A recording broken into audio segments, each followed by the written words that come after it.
Friends, और कैसे हैं आप लोग। आज मैं आप लोग का फिर से स्वागत करता हूं अपने इस यूट्यूब चैनल पे, जहां पे मैं आप लोग के लिए मैथ्स और कंप्यूटर से रिलेटेड क्लास 9 ICSE की मैथ्स और कंप्यूटर की वीडियोस लाता हूं अल्टरनेट डेज पे।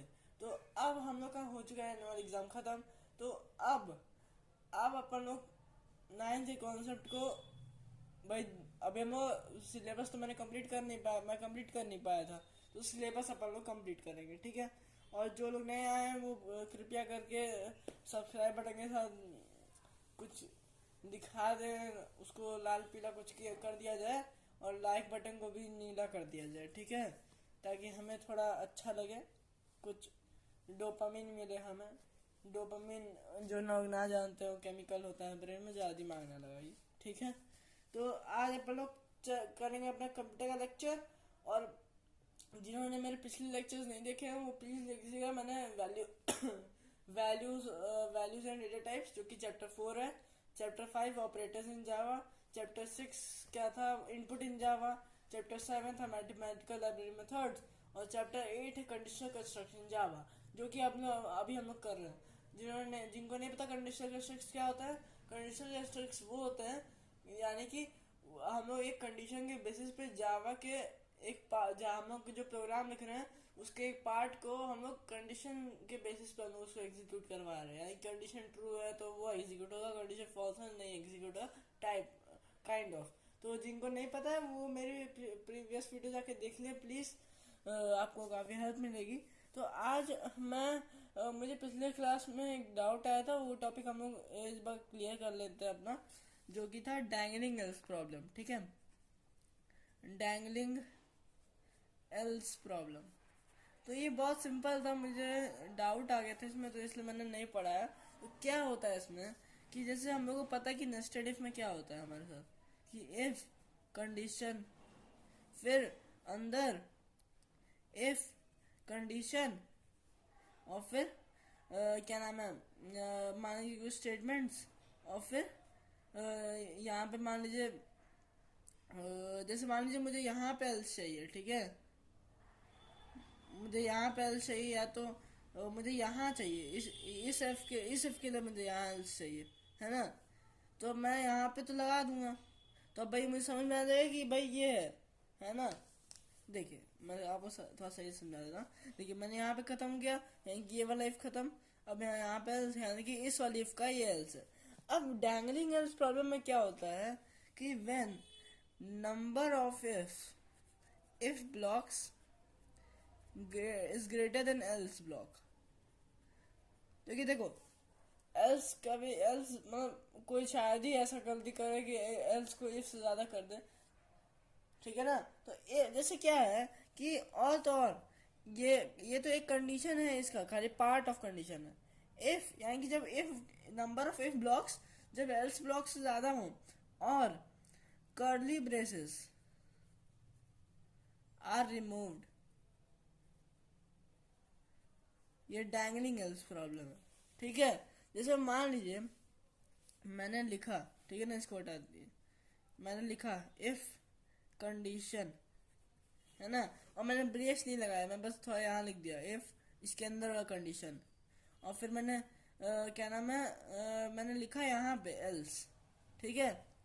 यहाँ पे मैंने एल्स लिखा, और यहाँ पे जो भी स्टेटमेंट्स मुझे लिखने थे, ठीक है, यहाँ पे जो भी स्टेटमेंट्स मुझे लिखने थे वो, लेकिन ना मैंने यहाँ पे मैंने कर्ली ब्रेस लगाया था, यहाँ पे नहीं लगाया था। तो अब क्या होगा, हम लोग को तो पता है हमने क्या लिखा, कंपाइलर तो भैया सिंटेक्स के हिसाब से एग्जीक्यूट करता है, तो अब उसको क्या लगेगा कि इस इफ के बाद ये इफ है, और इस इफ का ही ये एल्स है, क्योंकि कर्ली ब्रेसेस जब नहीं रहेगा तो अब जैसे यहाँ पे क्या है कि यहाँ पे कंपाइलर को पता चल रहा है कि इस इफ के अंदर ये एल्स है, यानी कि अगर जैसे मान लीजिए यहाँ पे रहता तो नहीं, यहाँ पे सॉरी, यहाँ पे जो एल्स है, तो अब यहाँ पे हम लोग को पता चल रहा है कि भाई ये इफ है, यहाँ का इस पे कर्ली ब्रेस चालू हुआ, यहाँ खत्म हो गया, तो यानी कि कर्ली ब्रेस के बाद एल्स आ रहा है, यानी कि ये इस इफ का एल्स है, ना कि इस इफ का एल्स है।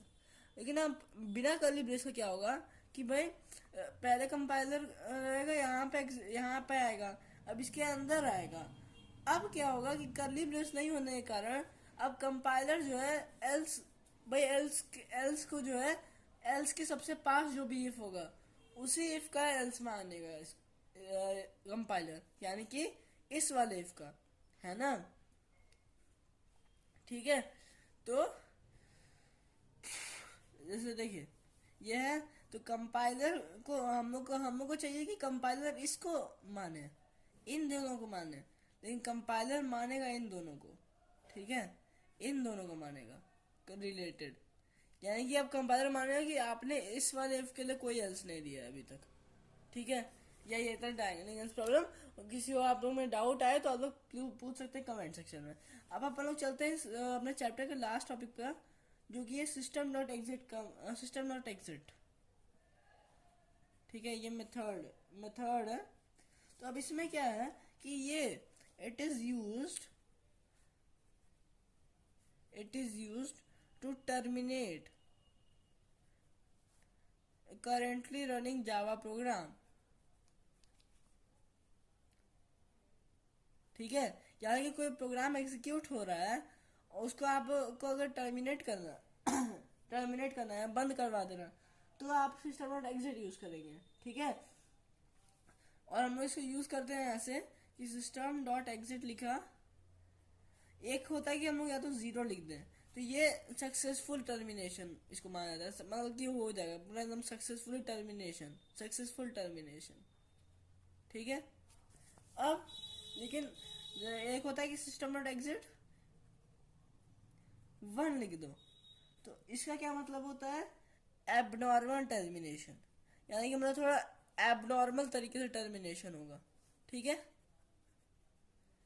आप लोगों के पास अगर लैपटॉप वगैरह तो आप लोग ट्राई करके देख सकते हैं, मैंने भी ट्राई नहीं किया, वरना मैं आप लोगों को समझा देता, बुक में लिखा है इसलिए मैं बता रहा हूँ। ठीक है, तो हाँ, बस। तो जैसे मान लीजिए मैं आप लोग को इसका एक प्रोग्राम बता देता हूँ। ठीक है, चलिए अब ये वाला चैप्टर खत्म ही हो गया, आप लोग को इसका एक प्रोग्राम बता देता हूँ। जैसे मान लीजिए ये वाला मैंने आपको प्रोग्राम करवाया था कि नहीं करवाया था, मुझे याद नहीं, एक सेकंड। हाँ, नहीं करवाया। तो अपन लोग जो है करेंगे स्विच केस का यूज, और उसमें हम लोग सिस्टम डॉट एग्जिट, जैसे मान लीजिए आपको लिखने के रहा है कि write a menu based programme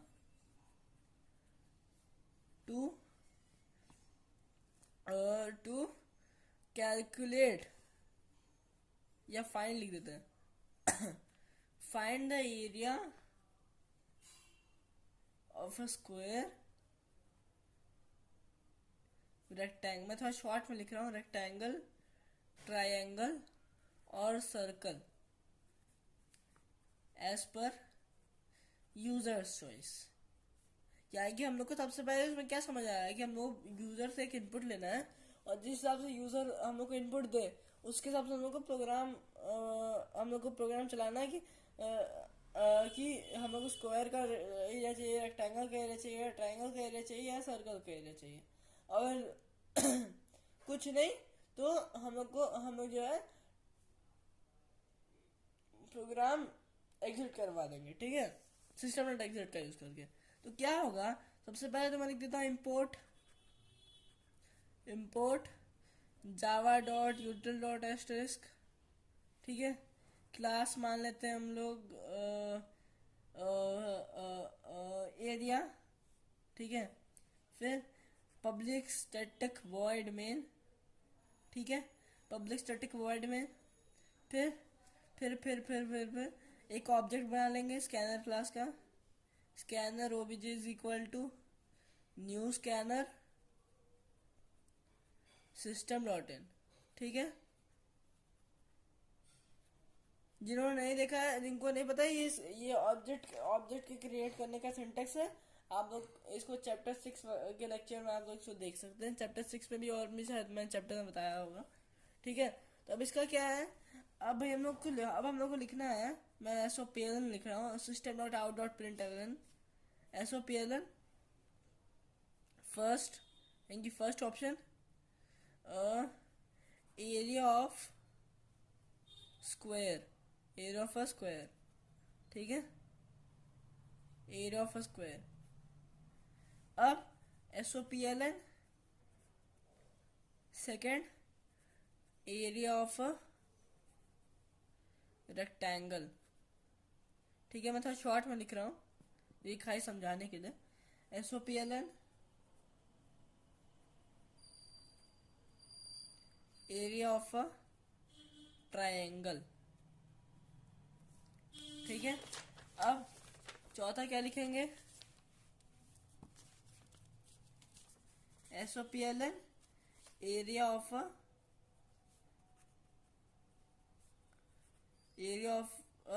of circle. ठीक है, अब पांचवा लिखेंगे हम लोग टू एग्जिट, यानी कुछ नहीं चाहिए तो एग्जिट करो भाई प्रोग्राम। ठीक है, अब हम लोग लिख देंगे इंट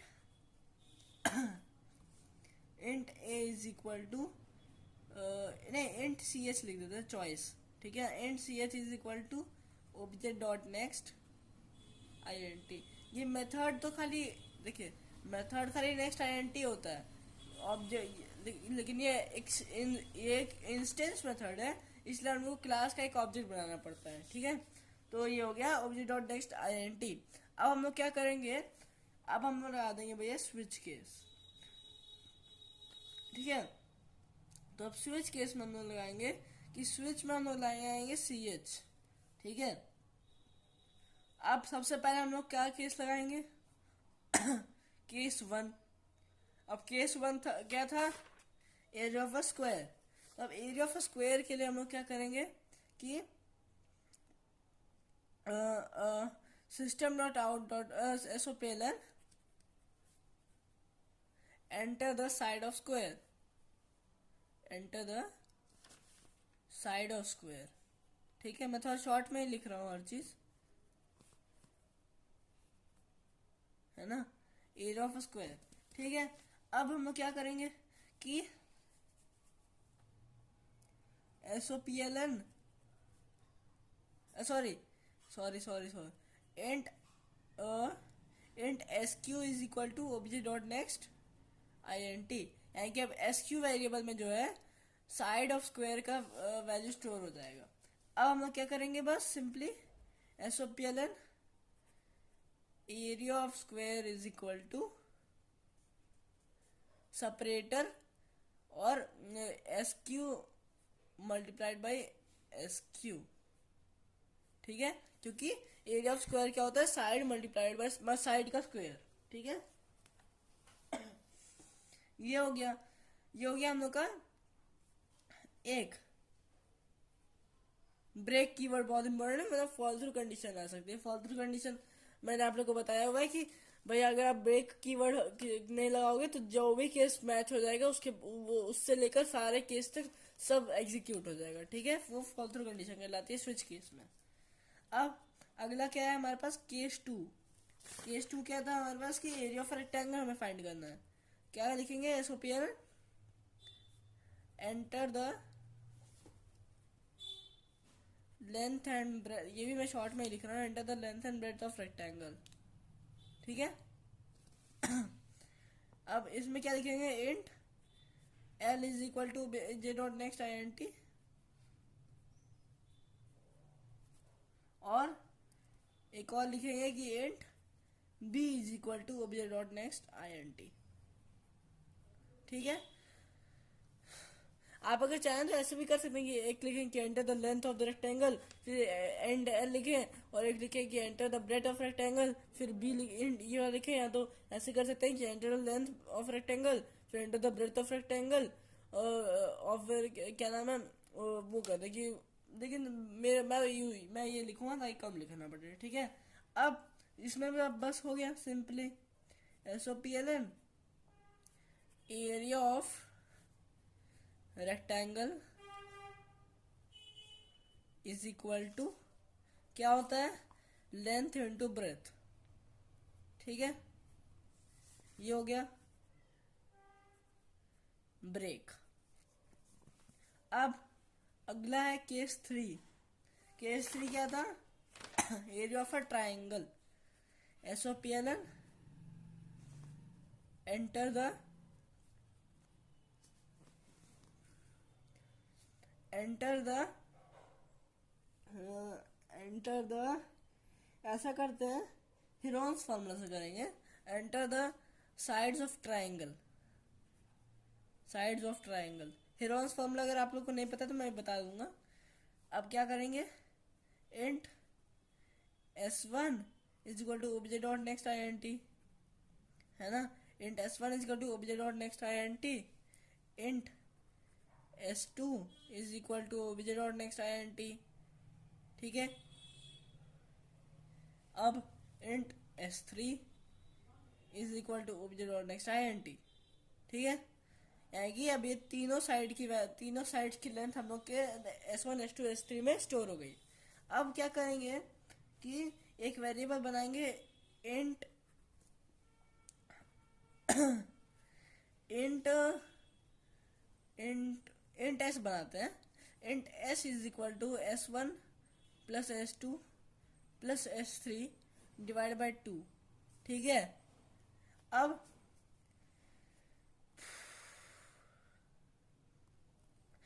बनाते हैं एक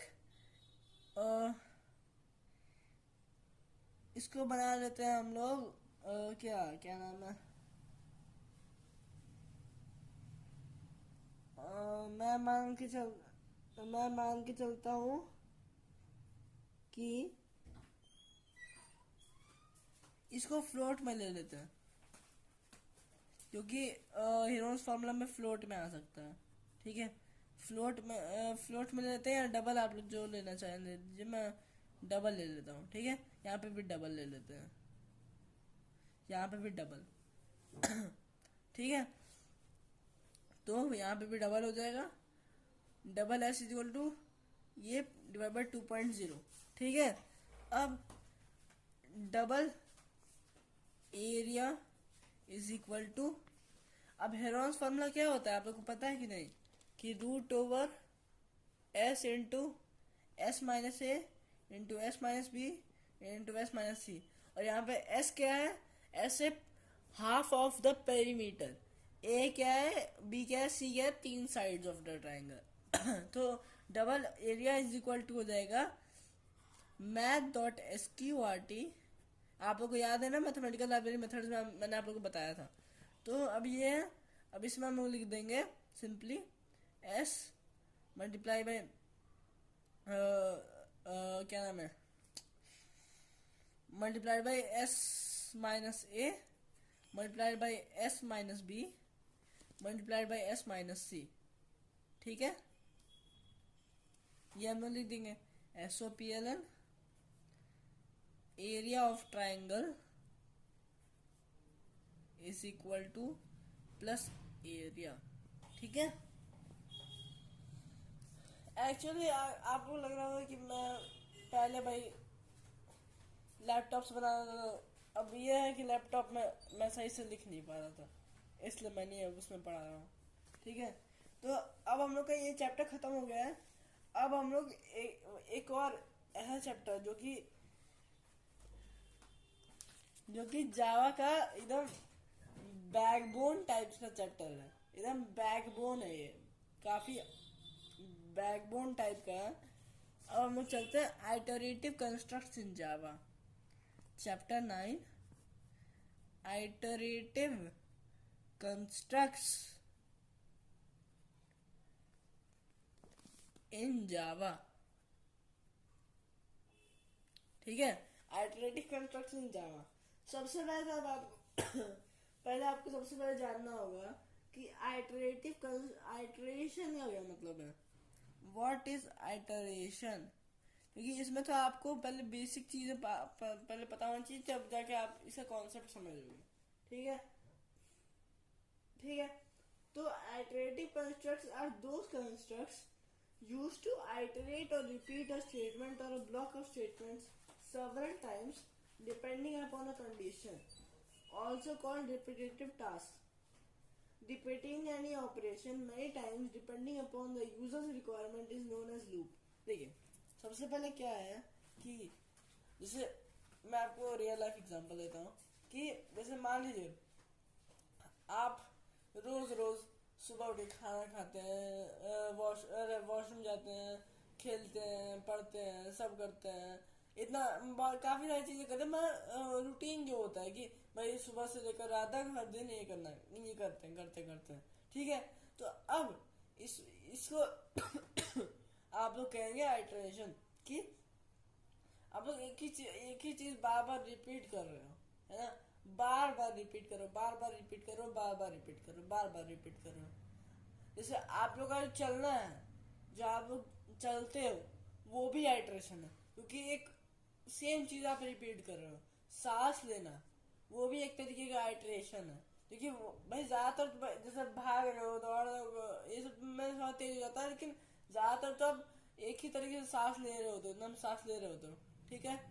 अब जैसे और भी काफी चीजें हैं, ठीक है ना। अब वो जैसे पंखा चल रहा है, तो पंखा जब एक स्पीड पे चल रहा है तो वो आइटरेशन है। भाई वो एक ही काम को रिपीटेटिवली परफॉर्म कर रहा है, रिपीटेटिवली परफॉर्म कर रहा है। बल्ब जल रही है, तो बल्ब जल रही है, क्या है, वो एक ही चीज को परफॉर्म की जा रही है, परफॉर्म की जा रही है भाई, है ना। जैसे मान लीजिए और भी, जैसे कि जैसे मान लीजिए पेंडुलम है, पेंडुलम आपका वो स्विंग हो रहा है, तो वो रिपीटेडली स्विंग हो जा रहा है। हाँ मानता हूँ, ठीक है, लास्ट में आ जाता है उसका थोड़ा स्लो हो जाता है, ये भाई एयर के फ्रिक्शन वगैरह के कारण, ठीक है, थोड़ा स्लो हो जाता है। वो हो गया आपका, जो आप जो झूला झूलते हो उस पे, वो सब आइट्रेशन हो गया। बहुत सारे आइट्रेशन है ना। परफॉर्मिंग एनी टास्क रिपीटेडली, ठीक है ना। मतलब आप कोई भी चीज को एक मतलब ज्यादा बार बार कर रहे हो, बार बार कर रहे हो, वो कहलाएगा आइट्रेशन। ठीक है। आप बार बार मेरे वीडियोस देख रहे हो, बार बार आप दोस्तों को शेयर कर रहे हो, आप सब्सक्राइब करवा रहे हो सबसे, आइट्रेशन हुआ, ठीक है। आपको आइट्रेशन समझ में आ गया होगा, आई होप सो। अगर नहीं समझ में आया तो बता देना, मैं अगले क्लास में और डिटेल में समझा दूंगा। अब जैसे मान लीजिए आपने आप मैं जैसे देखिए लूप, ठीक है, लूप। अब जावा में आइटरेशन का क्या मतलब है, कि आप उसको यूज करोगे लूप में। लूप क्या होता है, कि आप किसी आइटरेशन को परफॉर्म करो, किसी आइटरेशन करो based on a condition, based on a condition. जैसे अब इफ एल्स वगैरह, और इसमें क्या डिफरेंस है, कि इफ एल्स में भाई आपका एक बार कंडीशन ट्रू हुआ तो आपका एक बार वो चीज परफॉर्म होगा। अब लूप में क्या है, कि कंडीशन जब तक ट्रू है तब तक वो बार परफॉर्म होता जाएगा, होता जाएगा, होता जाएगा। मैं वो आपको बताऊं कैसे, वो होता जाएगा, होता जाएगा, होता जाएगा, होता जाएगा, है ना। अब है ना, आइट्रेशंस ऑन अ कंडीशन, ठीक है। जैसे मान लीजिए क्या मैं बोलूं, कि अ, हाँ, जैसे मान लीजिए आपके स्कूल के टाइम टेबल का एग्जांपल ले लीजिए। उसमें मंडे का दिन है, भाई मतलब जैसे फंक्शन वगैरह के समय की बात नहीं कर रहा हूँ, ऐसे नॉर्मल हर मंडे को आपकी सेम पीरियड्स रिपीट होते हैं। कि भाई मान लीजिए आप एक कंडीशन ले लीजिए, कि अगर दिन जो है वो मंडे है, तो ये पीरियड रिपीट होंगे, ये पीरियड रिपीट होंगे, रिपीट होंगे। ट्यूसडे है तो ट्यूसडे के पीरियड रिपीट होंगे, वेडनेसडे है तो वेडनेसडे के पीरियड रिपीट होंगे, थर्सडे है तो थर्सडे के पीरियड रिपीट होंगे। कंडीशन है ना, कि भाई ये अगर दिन है तो आपके ये पीरियड रिपीट होंगे, है ना। कंडीशन है ना, यहाँ पे कंडीशन है। और भी बहुत एग्जाम्पल है मेरे दिमाग में, जितना आ रहा है मैं बताया। अब इसमें क्या है, अब एक है इसमें डेफिनेट लूप, डेफिनेट लूप, और क्या नाम है, आप बोल सकते हो फिक्स्ड लूप, फिक्स्ड लूप और डिफाइंड लूप, है ना। आपको नाम से थोड़ा बहुत समझ में आता होगा, ठीक है। तो अब इसमें क्या है, कि जैसे मान लीजिए आप कोई मैराथन दौड़ रहे हो या कोई रेस दौड़ रहे हो, अब आपको पता है कि उसमें आपको कितनी बार चक्कर लगाना है ग्राउंड का, कितनी बार आपको चक्कर लगाना है ग्राउंड का, ठीक है। अब जैसे मान लीजिए स्कूल में घंटियां बज रही हैं हर पीरियड के बाद तो हर पीरियड जो है भाई वो घंटी बजना हुआ आइटरेशन कि हर 30-40 मिनट में बेल बज रही है। और और 8 पीरियड तक बेल बजना ये हुआ डेफिनेट आइटरेशन कि भाई आपको 8 पीरियड तक बेल बजानी है ना। अब भाई 8 पीरियड के बाद आधे घंटे में बेल नहीं बजेगी बार बार, है ना, डेफिनेट लूप है। यानी कि भाई नंबर ऑफ आइटरेशन जो है वो फिक्स्ड है ना, कि भाई जैसे देखिए अब इसमें क्या है कि हर पीरियड खत्म होने के बाद बेल बज रही है, ये हुआ आइटरेशन। 8 पीरियड तक बेल बज रही है, ये हुआ definite iteration, definite loop, fix loop, defined loop. यानी कि इसमें जो नंबर ऑफ आइटरेशन है वो फिक्स्ड है, डिफाइंड है, पहले से डिफाइंड है। आपको पता है कि आपको 7 या 8 बार बेल बजानी है, 7 बार 8 बार कोई चीज को रिपीटेडली परफॉर्म करना है। Fixed iteration, fixed number of iteration, है ना। Number of iterations is fixed, ठीक है। अब है इनडेफिनिट, इनडेफिनिट लूप और वेरिएबल लूप और इसको क्या कहेंगे, हाँ ठीक है। अब इसमें अब आप लोग इसमें समझ आ ही गया होगा कि नंबर ऑफ आइटरेशन जो है number of iterations is variable, ठीक है, इज वेरिएबल। जैसे मान लीजिए just let's take an example कि क्या मैं बोलूं, आइटरेशन हो रहे हाँ नहीं नहीं नहीं, क्या मैं बोलूं,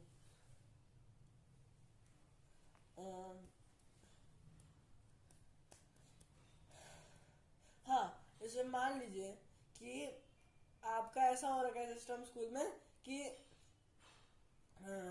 कि मंडे को आपका होगा 8 पीरियड, ट्यूसडे को होगा आपका 7 पीरियड, वेडनेसडे को 6 पीरियड, ऐसे कम कम होते होते सैटरडे को सिर्फ 2 पीरियड हो जाएगा, ठीक है। मजा तो बहुत आएगा 2 पीरियड खाली, क्या पढ़ोगे। वेडनेसडे को 6 पीरियड, थर्सडे को 5, फ्राइडे को 4 और सॉरी सैटरडे को 3 हो जाएगा, हाँ सैटरडे को 3 हो जाएगा और संडे को 2 होगा। संडे को स्कूल नहीं होगा, सॉरी सैटरडे को मान लो 3 पीरियड, है ना। और ऐसे हर हफ्ते तो अब हर हफ्ते 8-8 पीरियड हर दिन नहीं हो रहे हैं, बेस्ड ऑन कंडीशन जो आइट्रेशन हो रही है, बेल बज रही है, आइट्रेशन हो रही है। भाई ये हुआ कि लूप हो रहा है कि भाई जो ड्यूरेशन ऑफ पीरियड है वो 30-40 मिनट जो फिक्स्ड है वही फिक्स्ड है, लेकिन अब बेस्ड ऑन कंडीशन कि भाई दिन कौन सा है उसके हिसाब से नंबर ऑफ आइट्रेशन जो है वो बदल रहा है। कभी 2 पीरियड खाली, कभी 3 पीरियड, कभी 4 पीरियड, कभी 5 पीरियड, कभी 6 पीरियड, कभी 7 पीरियड, कभी 8 पीरियड, ठीक है। ऐसे नंबर ऑफ आइट्रेशन फिक्स नहीं है, वेरिएबल है, ठीक है। अब अपन लोग चलते हैं अपने नेक्स्ट टॉपिक पे। अब नेक्स्ट टॉपिक क्या है कि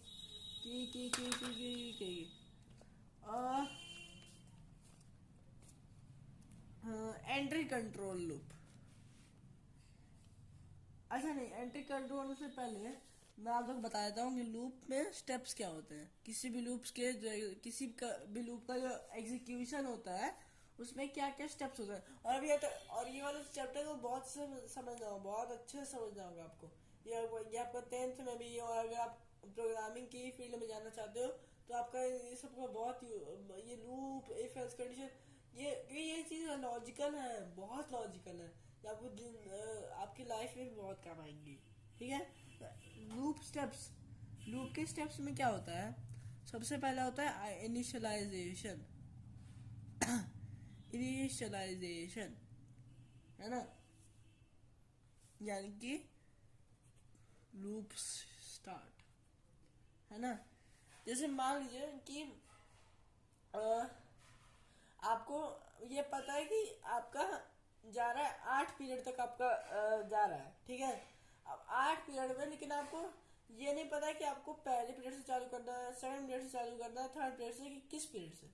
अब मान लीजिए आपको पहले पीरियड चालू बोला जाए कि आप भाई पहले पीरियड से लेकर 8वें पीरियड तक जाएगा, तो ये जो पहले पीरियड का वैल्यू है ये हुआ इनिशियलाइजेशन वैल्यू, कि भाई इस वैल्यू से लेकर इस वैल्यू तक ये लूप जाएगा, कि भाई इनिशियलाइजेशन ऑफ द लूप, है ना। कि भाई पहला पीरियड आपका है वो होगा आपका इनिशियलाइजेशन, और अब 8वें पीरियड तक जब तक नहीं पहुंचता ये वैल्यू, तब तक आपका आइट्रेशन होते रहेंगे, ठीक है।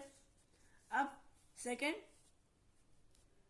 कंडीशन, कंडीशन क्या है भाई, after every iteration, after every iteration compiler checks the condition, checks the condition। जैसे मान लीजिए कि आपका आपका जैसे मान लीजिए कि आपको पहला पीरियड आपका चल रहा है, इनिशलाइज हो गया कि भाई आपको पहले पीरियड से चालू करना है क्लासेस। अब पहले पीरियड के बाद आपका पहला पीरियड खत्म हुआ, अब कंपाइलर चेक करेगा कि आपका जो पीरियड है वो 8वां जो लास्ट आइट्रेशन है, जब तक करना है आइट्रेशन, 8वें पीरियड से आपका पीरियड मैच कर रहा है कि नहीं, कि भाई आपका 8वां आइट्रेशन खत्म हुआ कि नहीं। तो भाई अभी तो आपका पहला ही आइट्रेशन खत्म हुआ है, तो भाई कंपाइलर को पता चल जाएगा कि अभी बाकी आइट्रेशन 8 आइट्रेशन नहीं हुई है।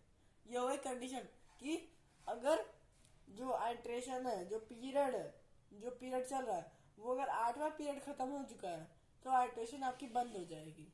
अगर आपका जो पीरियड है वो 8वां पीरियड तक जाके खत्म हो चुका है अब तो आपके आइट्रेशन हो रहा बंद हो जाएंगे, ठीक है। तो ये हुआ आपका कंडीशन कि भाई पहला पीरियड खत्म हुआ, चेक होगा 8वां पीरियड खत्म हुआ कि नहीं, फिर दूसरा पीरियड खत्म हुआ, फिर चेक होगा 8वां पीरियड खत्म हुआ कि नहीं, तीसरा खत्म हुआ, फिर चेक होगा कि भाई 8वां पीरियड खत्म हुआ कि नहीं, हमें अपनी क्लासेस आज की रोकनी है कि नहीं। चौथा पीरियड खत्म हुआ, चौथे पीरियड में भाई चेक हुआ कि 8वां पीरियड खत्म हुआ कि नहीं। ये मैं बस एग्जांपल दे रहा हूँ, ठीक है, कि आपको बस समझ में आ जाएगा। फिर है इंक्रीमेंट डिक्रीमेंट, है ना। इंक्रीमेंट डिक्रीमेंट अपडेशन, भाई मान लीजिए आपका पहला पीरियड चल रहा है, अब उसके बाद भाई आपको 8वें पीरियड से जाना है, तो उसके लिए आपको पहले पीरियड से दूसरे पीरियड जाना पड़ेगा कि नहीं, दूसरे से थर्ड पीरियड जाना पड़ेगा कि नहीं, थर्ड से फोर्थ पीरियड जाएंगे कि नहीं, फोर्थ से फिफ्थ, फिफ्थ से सिक्स, सेवन से एट जाएंगे तो है ना, जाएंगे। वरना भाई अगर इंक्रीमेंट डिक्रीमेंट ही नहीं होगा पीरियड का, तो भाई इंक्रीमेंट ही नहीं होगा पीरियड का, तो भाई आप जिंदगी भर एक पहला पीरियड चलता रह जाएगा, चलता रह जाएगा, खत्म ही नहीं होगा क्लासेस, 8वें पीरियड तक आइट्रेशन जा ही नहीं पाएगी। तो इसलिए अपडेशन बहुत इंपॉर्टेंट है लूप का, अपडेशन बहुत इंपॉर्टेंट है, वरना आपका लूप जो है इनफाइनाइट लूप चला जाएगा, कि भाई आपका चलते ही जा रहा है पीरियड, चलते ही जा रहा है, चलते ही जा रहा है, चलते ही जा रहा है, पहला पीरियड खत्म ही नहीं हो रहा है, खत्म ही नहीं हो रहा है। पहला पीरियड भाई जब खत्म होगा, उसके बाद जब आप दूसरे पीरियड पे जाएंगे ही नहीं, तो आपका 8वां पीरियड आएगा कैसे। आपको जो कंडीशन है कि भाई एट्थ पीरियड आपका भाई कंडीशन लगा है कि भाई आपको 8th पीरियड तक खत्म करना है, उसके बाद ही क्लास बंद होगी। अब भाई आप पहले ही पीरियड पे अटके रहोगे, सेकंड पीरियड पे जाओगे ही नहीं, तो कैसे होगा, है ना। इसलिए ये अपडेशन जो होता है, इंक्रीमेंट डिक्रीमेंट, ये बहुत इंपॉर्टेंट है। If there is not, if if this is not in the loop with not end, because the condition will be always true according to the initial value। कि भाई अगर आपका पहला पीरियड चल रहा है, आपको भाई कंपाइलर हमेशा देख रहा है कि भाई अच्छा नहीं अभी तो 8वां पीरियड खत्म नहीं हुआ, अभी 8वां पीरियड खत्म नहीं हुआ, 8वां पीरियड खत्म नहीं हुआ, तो भाई उसको लगेगा कि हाँ भाई चलो चलो चलो चलो चलो, अभी तो नहीं हुआ, अभी तो नहीं हुआ, अभी तो नहीं हुआ, इनफाइनाइट लूप चला जाएगा ना। मेन बात ये है, इनफाइनाइट लूप चला जाएगा, एकदम इनफाइनाइट लूप, क्योंकि भाई खत्म ही नहीं होगा कंडीशन। उसको कभी ट्रू मिलेगी, कंडीशन उसको कभी फॉल्स मिलेगी नहीं, कि भाई हाँ अब 8वां पीरियड खत्म हो चुका है, अब नहीं चल रहा है, ठीक है। और इंक्रीमेंट डिक्रीमेंट जो है हमेशा यूजर पे डिपेंड करता है, कंडीशन भी हमेशा यूजर पे डिपेंड करती है, कि भाई अगर यूजर चाहे पहले पीरियड से सीधा थर्ड पीरियड चला जाए, थर्ड से फिफ्थ पे चला जाए, फिफ्थ से सेवन पे चला जाए, है ना, या सेकंड पे चालू करे, सेकंड पे फोर्थ, सेकंड से फोर्थ पे चला जाए, फोर्थ से सिक्स पे चला जाए, सिक्स से एट पे चला जाए, या सीधे फर्स्ट से फिफ्थ पे चला जाए, या सीधे फर्स्ट से एट पे चला जाए। यूजर पे डिपेंड करता है, इंक्रीमेंट डिक्रीमेंट पूरा लूप ही यूजर पे डिपेंड करता है कि यूजर जो वैल्यूज देता है, इंक्रीमेंट डिक्रीमेंट देता है, अपडेशन देता है, सब यूजर पे डिपेंड करता है, ठीक है। आप कुछ भी दे सकते हो। In case we are keeping increment decrement not 1 but 2 or 3 etc, then we can't use like a is equal to a plus, अच्छा ठीक है ठीक है ठीक है ठीक है ठीक है।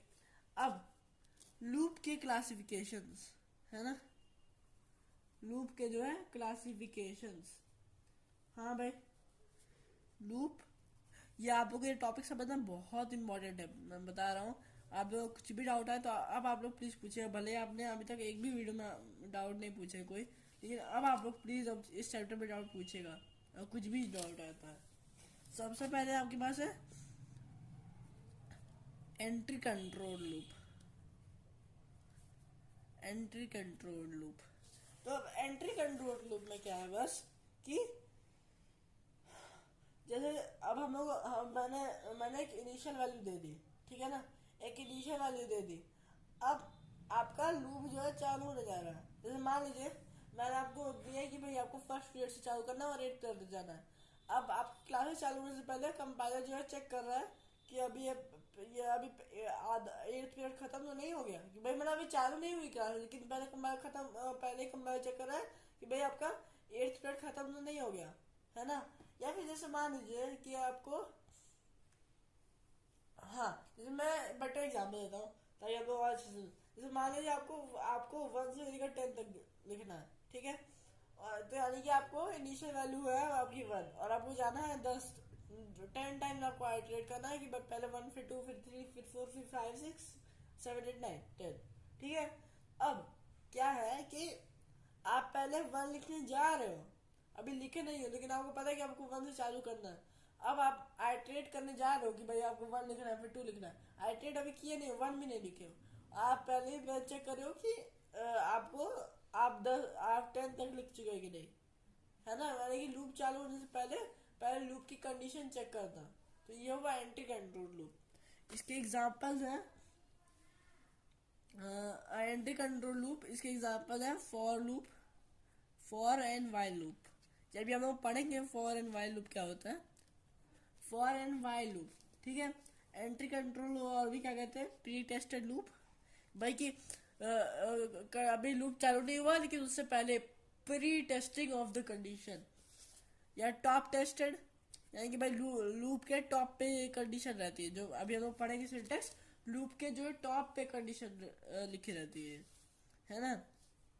अब एग्जिट कंट्रोल लूप है, एग्जिट कंट्रोल लूप, इसके एग्जांपल है डू वाइल लूप।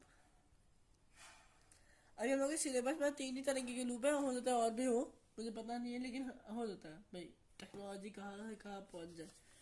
अब जैसे इसमें क्या है कि भाई मान लीजिए आप पहले आपको 1 से लेकर 10 तक लिखना है, आप पहले 1 लिखे, फिर आप चेक कर रहे हैं कि आपका आप 10 लिख चुके हैं कि नहीं लिखे, फिर आप 2 लिखे, भाई आप पहले 1 लिखे, ठीक है, पहले आपने 1 लिखा, अब उसके बाद आप चेक कर रहे हो कि मैंने 10 लिखा कि नहीं लिखा, तो उसके बाद जब आप देख रहे हो कि अच्छा अब मैंने 1 लिख दिया, उसके बाद मैंने देखा आप देखे हो कि 10 लिख दिया कि नहीं आपने, तो अब आपको कंडीशन ट्रू मिलेगी कि भाई आपने अभी नहीं लिखा है 10, अब आप लिख जाओगे कि हाँ भाई मैंने 2 लिख दिया। अब आप कंडीशन चेक करोगे कि आपने 10 लिख दिया कि नहीं लिख दिया। अब आपको दिखेगा कंडीशन ट्रू है कि हाँ भाई अभी आपने 10 नहीं लिखा है, तो अब आप आपने अगले आइटरेशन पे जाओगे, अब आप लिखोगे 3, है ना। अब 3 लिखने के बाद आप कंडीशन चेक करोगे ना कि आपने 10 लिखा कि नहीं लिखा। तो यही है कि भाई आप एक बार पहले आइटरेशन करो, आप एक बार अपना लूप चलाओ, उसके बाद लूप एक बार जब हर एक आइटरेशन खत्म होने के बाद आप कंडीशन चेक करो, है ना। एंट्री कंट्रोल में क्या होता है कि आइटरेशन चालू होने से पहले कंडीशन चेक की जाती है। एग्जिट में क्या होता है कि पहले आप लूप चालू करो, उसके बाद हर एक आइट्रेशन के बाद आप कंडीशन चेक करो कि भाई अगर एक आइट्रेशन हो गया उसके बाद कंडीशन चेक करो, कंडीशन अगर ट्रू मिलती है तो फिर अगले आइट्रेशन पे जाओगे।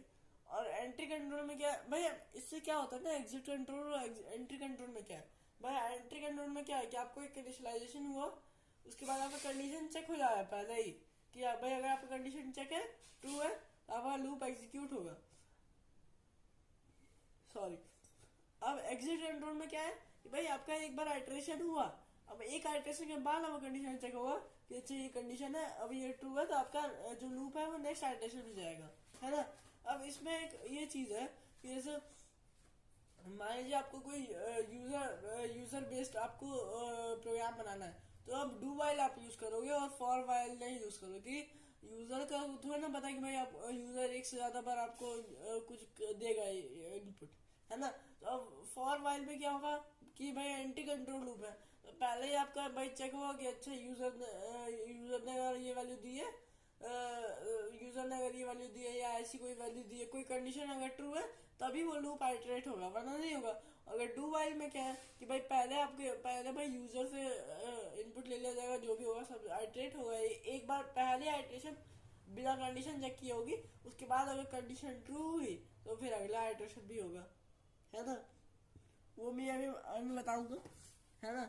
अब इसको क्या कहते हैं, पोस्ट टेस्टेड, यानी कि भाई कि भाई लूप खत्म होने के बाद, जैसे पोस्ट पेड होता है वैसे ही लूप खत्म हो जाए उसके एक बार, एक आइटेशन खत्म होने के बाद टेस्टिंग। बॉटम टेस्टेड, अब इसमें क्या होता है कि लूप के बॉटम पे भाई पहले लूप के स्टेटमेंट्स हो गई, उसके बाद स्टेटमेंट्स के बॉटम में जो है कंडीशन रहेगी, ठीक है।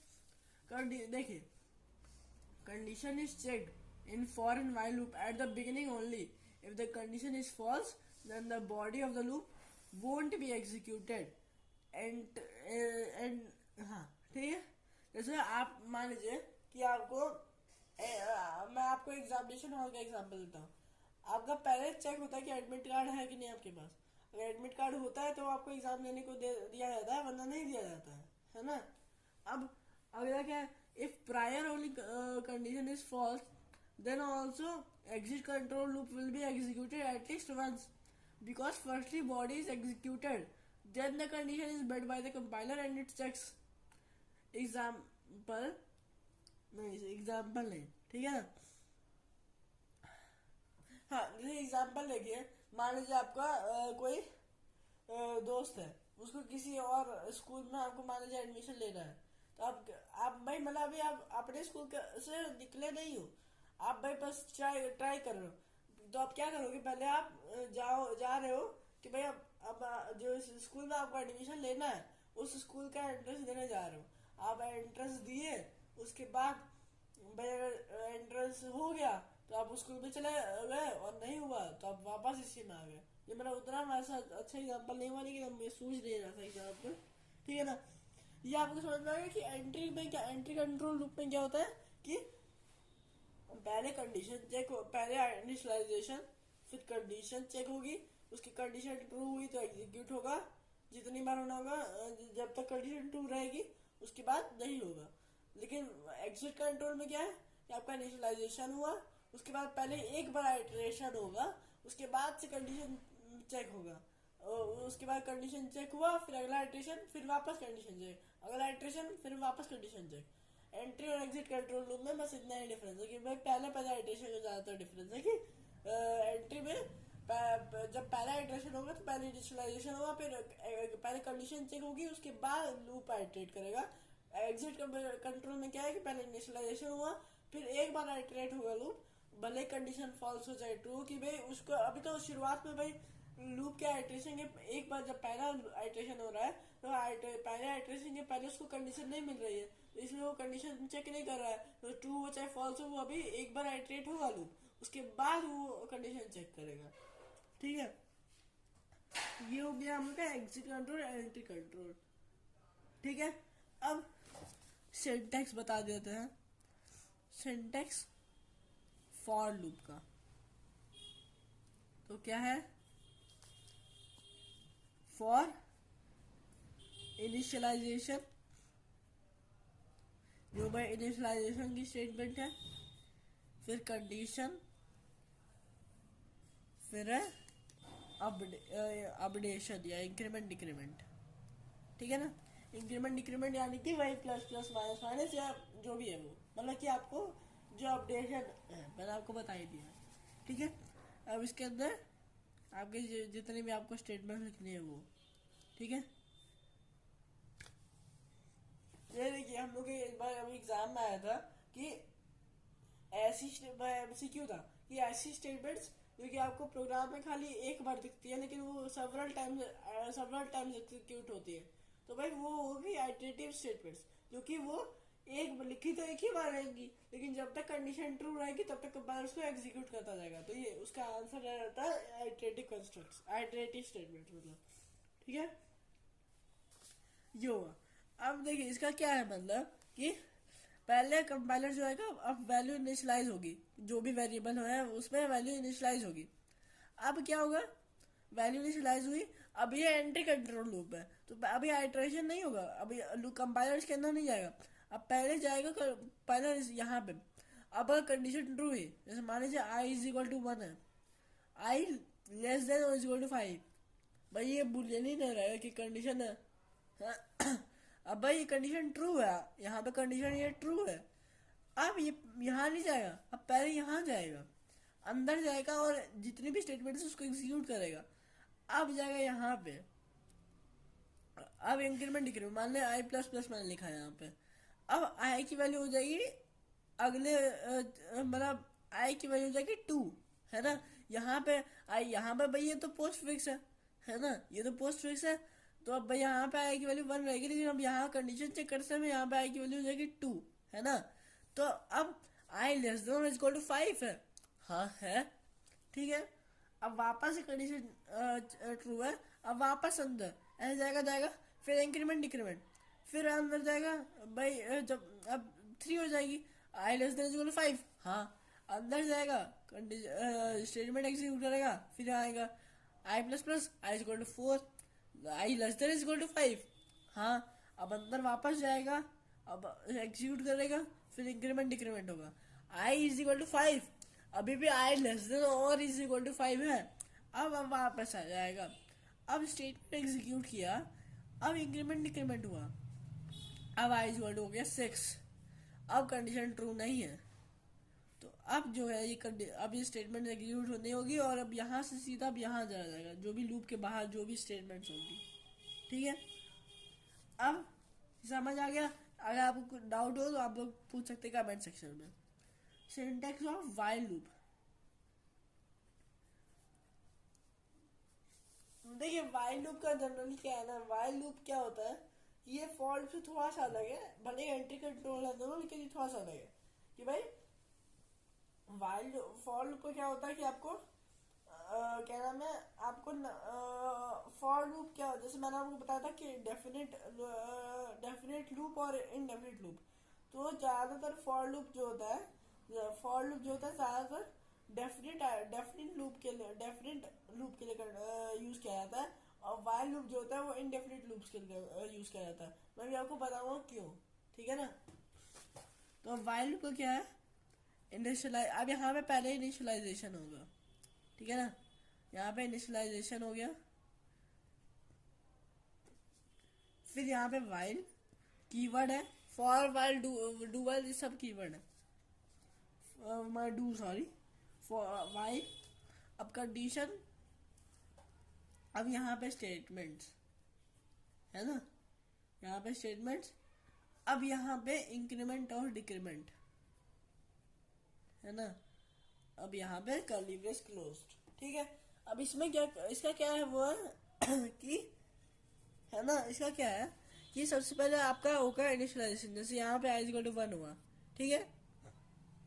अब यहाँ पे भी आप देख रहे हैं कि एंट्री कंट्रोल है क्योंकि इनिशियलाइजेशन हुआ, अब यहाँ पे भाई स्टेटमेंट्स तो यहाँ है, अब पहले यहाँ पे आपका कंडीशन आ रहा है तो कंडीशन भाई चेक होगा, मान लीजिए मैंने लिखा I less than is equal to 5, ठीक है, तो वही होगा, कंडीशन ट्रू है, अंदर जाएगा, ये हुआ, अब पहले इंक्रीमेंट डिक्रीमेंट हुआ, मान लीजिए आई प्लस प्लस, तो आई प्लस प्लस हुआ, आई इक्वल टू, अब यहाँ जाएगा, अब भाई प्लस प्लस हुआ, अब यहाँ वापस आ जाएगा, कंडीशन चेक करेगा, फिर एग्जीक्यूट करेगा, प्लस प्लस होगा, कंडीशन चेक करेगा, यहाँ आएगा, कंडीशन चेक करेगा, यहाँ आता रहेगा। ठीक है, ये है सिमिलर। मैं इतना ज़्यादा तेजी से बता रहा हूँ कि फॉर लूप के सिमिलर ही है इसलिए। ठीक है ना। अब जैसे क्या है ना कि कई बार होता है कि भाई अपने आप कुछ प्रोग्राम करेंगे, उसमें क्या होता है क्या होता है ना कि कभी कभार मैं ज़्यादातर मैं क्या होता है कि वाइल लूप कौन होता है यूज़ करते हैं जब इनिशियल वैल्यू जो होती है, इनिशियल वैल्यू अलग अलग होती है भाई, मतलब भाई कि इनडेफिनिट लूप होता है कि भाई हम लोग को लास्ट वाले तो पता है कि भाई हम लोग को ये जो भी वैल्यू है इसको हम लोग को यहाँ तक लाना है, लेकिन उसका कहाँ से लाना है वो नहीं पता, तो इसलिए वाइल लूप यूज करते हैं। यहाँ पे खाली कंडीशन आप लोग को चाहिए और जब तक कंडीशन ट्रू है तब तक एग्जीक्यूट होगा। ठीक है, अब फटाक से मैं आप लोगों को फॉर डू वाइल का बता देता हूँ, इसके बाद अपन लोग ये वीडियो खत्म करते हैं। सिंटेक्स ऑफ, मैं आप लोग सोच रहे हो मैं ये चैप्टर डिटेल में क्यों बता रहा हूँ, डिटेल में इसलिए बता रहा हूँ क्योंकि ये बहुत लॉजिकल चीज़ है और आप लोग सिंटेक्स भी इसका समझना पड़ेगा, खाली कोई लॉजिक खाली नहीं होगा ना कंप्यूटर में, आपको सिंटेक्स भी आना चाहिए। देखिए इसका नेक्स्ट पेज पे करते हैं।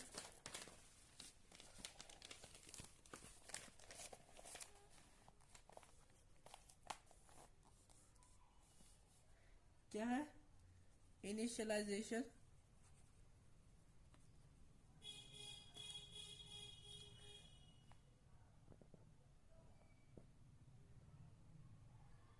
हाँ इनिशियलाइजेशन, उसके बाद डू, ये पहले डू, उसके बाद ये स्टेटमेंट्स, अब इसके बाद यहाँ पे इंक्रीमेंट डिक्रीमेंट, उसके बाद यहाँ पे और यहाँ पे वाइल और यहाँ पे कंडीशन और यहाँ पे सेमीकॉलन लगेगा, क्योंकि वरना अगर सेमीकॉलन नहीं रहेगा तो इसके बाद की स्टेटमेंट्स पे लग जाएगा वाइल। ठीक है ना। अब इसमें क्या है कि इनिशियलाइजेशन हुआ आई इज इक्वल टू 1, ठीक है, यहाँ पे आई प्लस प्लस है, यहाँ पे आई लेस देन इक्वल टू 5 है कंडीशन। ठीक है, अब क्या है कि कंपाइलर ने किया कि भाई आई इज इक्वल टू 1 है, अब कंडीशन नहीं चेक हो रही है, पहले डू है, अब डू का मतलब कि भाई जा करो, ठीक है ना, कर लो, पहले कर लो ये काम। ठीक है, अब अंदर का जो भी स्टेटमेंट है वो एग्जीक्यूट हुई, आई प्लस प्लस हुआ, आई इज इक्वल टू है। अब एक बार जब आइटरेट हो गया लूप, अब एक आइटरेशन के बाद चेक हो रही कंडीशन कि आई लेस देन इक्वल टू 5 है, हाँ है, अब वापस जाएगा ये अंदर, अब फिर से यहाँ आएगा, अब यहाँ पे जाएगा, फिर इंक्रीमेंट डिक्रीमेंट होगा, फिर कंडीशन चेक होगी। भाई आप समझ रहे हो, फॉर लूप वाइल लूप में क्या था कि भाई इनिशियलाइजेशन हुआ, उसके बाद पहले कंडीशन चेक हो रही थी, कंडीशन चेक होने के बाद लूप आइटरेट हो रहा था, उसी में इंक्रीमेंट डिक्रीमेंट जो भी था। अब इसमें क्या है, पहले इनिशियलाइजेशन हुआ, फिर पहले ही एक बार पहले लूप आइटरेट हो गया, उसके बाद कंडीशन चेक हो रही है। ठीक है, और ऐसे इसमें डिफरेंस क्या हो जाता है, ठीक है ना, एक बस मैं फटाक से डिफरेंस बता देता हूँ कि मान लीजिए मैंने लिखा फॉर, है ना, मैंने लिखा इंट आई, ये आप कर सकते हैं कि भाई int I is equal int I भी लिख सकते हैं, आई इज इक्वल टू 1 भी कर सकते हैं, या तो आप सीधे यहाँ पे आप आइटरेट कर, आप यहाँ पे भी कर सकते हो इंट, है, बस थोड़ा सा डिफरेंस आ जाता है, वो हम लोग बाद में समझेंगे। Int I is equal to 1, I less than equal 5, I plus नहीं लेस देन इक्वल 5 नहीं करते, है ना, I less than equal to 0 करते हैं, है ना। अब मैंने लिखा SOPLN आई, है ना, और मैंने यहाँ पे लिखा do, sorry int I is equal to 1 do SOPLN I, और फिर while I less than equal to 0। ठीक है ना भाई, मान लीजिए मैंने आई प्लस प्लस भी कर दिया। ठीक है, अब क्या होगा, जैसे हम लोग को पता है मैकेनिज्म, तो क्या होगा, सबसे पहले कंपाइलर आएगा, इंट आई इक्वल टू 1 करेगा। अब कंडीशन चेक होगा, क्या आई लेस देन इक्वल टू 0 है, तो भाई 1 तो पहले ही लेस देन इक्वल टू 0 है ही नहीं, है ना, 1 तो लेस देन इक्वल टू 0 है ही नहीं, तो पहले ही कंडीशन फॉल्स हो गई। तो अब इसके अंदर जाएगा ही नहीं, नो आउटपुट ही नहीं जनरेट होगा, कुछ आउटपुट ही नहीं जनरेट होगा कि भाई कंपाइलर जब इसके अंदर जाएगा ही नहीं, एसओपीएल आई का स्टेटमेंट एग्जीक्यूट ही नहीं होगा, कुछ आउटपुट आएगा ही कैसे।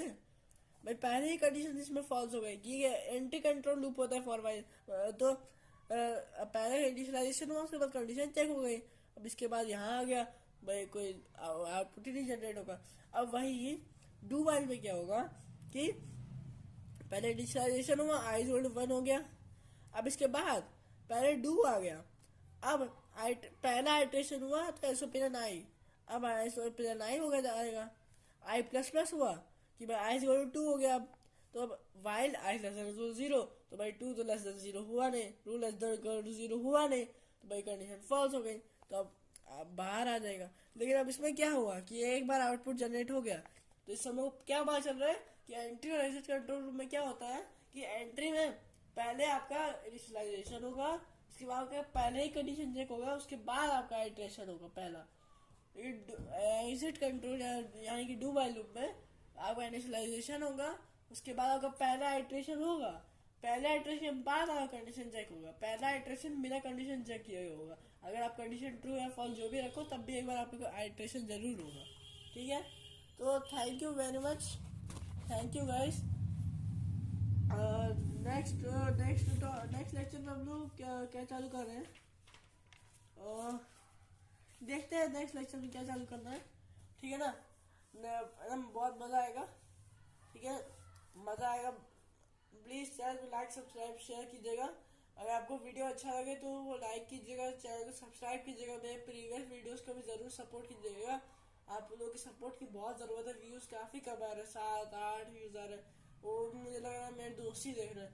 आप लोग प्लीज़ देखिए, खाली मैथ्स ही नहीं ना होता है, कंप्यूटर भी आप आजकल तो भाई कंप्यूटर में भी भाई कंप्यूटर में भी लॉजिक है, मानता हूँ थोड़ा सिंटेक्स रटने वाली चीज़ है, लेकिन आप लोग को कंप्यूटर भी आना चाहिए, है ना।